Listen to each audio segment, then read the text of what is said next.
Hi, this is Alyssa Wilkins, and this is my Myths Practical Assignment for the Alana Kaivalya Yoga Method Teacher Training with Yoga Download.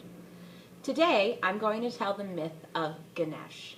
Ganesh is one of my favorite yogic characters, partly because he is an elephant, and that is one of my power animals that I identify with. But on the other part, because Ganesh is a very realistic character. I think there's parts of us that we can see in Ganesh every day.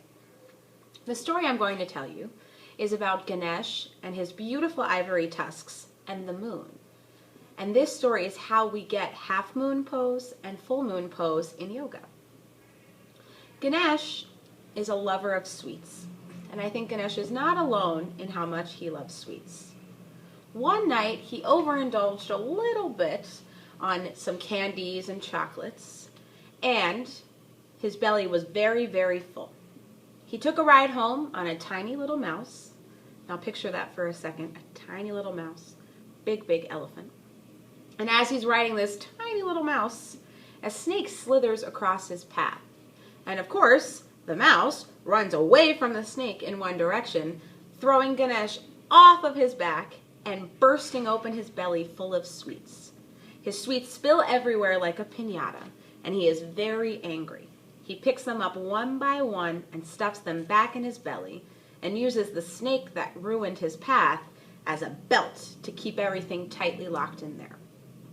As he is picking up the sweets, using a snake as a belt, the moon is up in the sky watching Ganesh and laughing.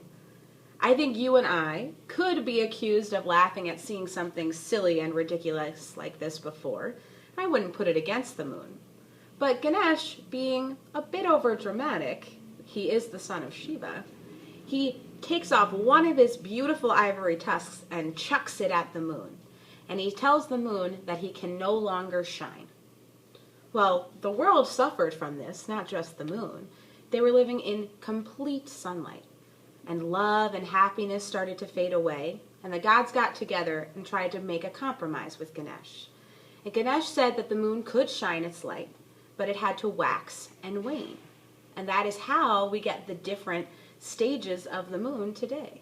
We get a quarter moon, a half moon, and a full moon. So next time you do your half moon and full moon poses in yoga, you can think of Ganesh, the portly, sweet-loving guy who chucked his tusk at the moon and created the stages of the moon that we know today.